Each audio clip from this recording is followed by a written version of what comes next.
Voilà près de 2 semaines que l'accident causé par Pierre Palmade est survenu. Simila, la passagère du véhicule percuté, est rentrée chez elle, le conducteur, lui, est toujours dans le coma. Son frère aîné Erguin a confié son désarroi au micro de RTL. Des vies meurtries. Le 10 février dernier, un terrible accident de la route a eu lieu impliquant Pierre Palmade. L'enquête a rapidement révélé que l'humoriste et comédien, fidèle à ses excès, avait pris le volant alors qu'il était sous l'influence de cocaïne et d'autres substances de synthèse. L'existence des passagers du véhicule qui arrivait en face du sien en a été modifiée à tout jamais.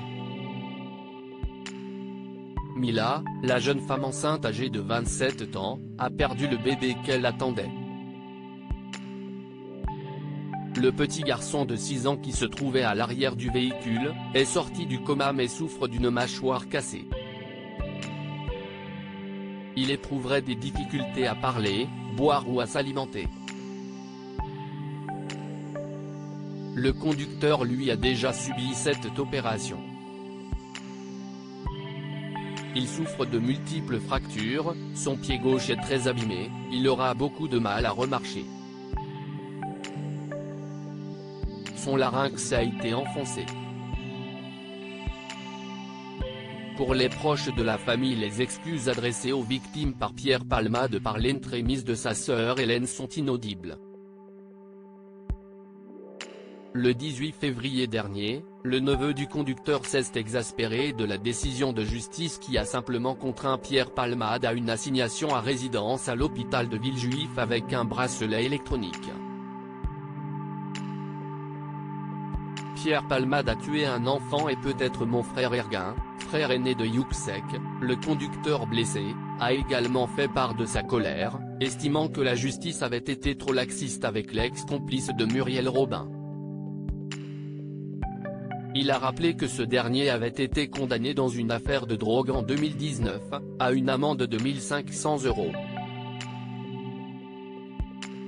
RTL a pu rencontrer l'homme qui, depuis l'accident, veille sur son cadet avec dévotion. Ensemble, ils ont quitté la Turquie dans l'espoir d'une vie meilleure. Mais aujourd'hui il ne parvient plus à trouver de raison d'espérer. Je n'ai plus de force, déclare-t-il avant d'évoquer l'état de son frère. Il ne bouge plus, je ne le reconnais même plus sous tous ses pansements. Mon frère était souriant, plein d'énergie, mais après les 7 opérations déjà subies, dans quel état je peux espérer le retrouver ?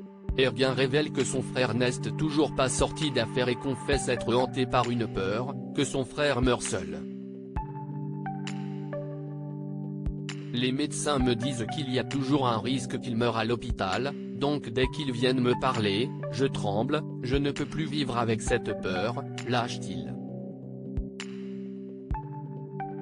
Pour lui l'essentiel reste que Pierre Palmade soit puni pour son acte.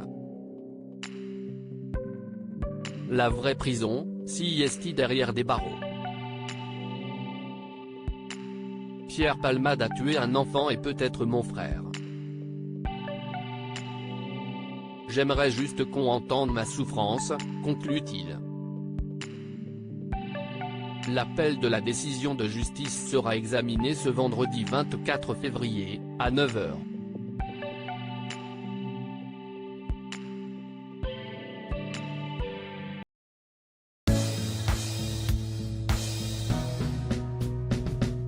But there's all times through the rough times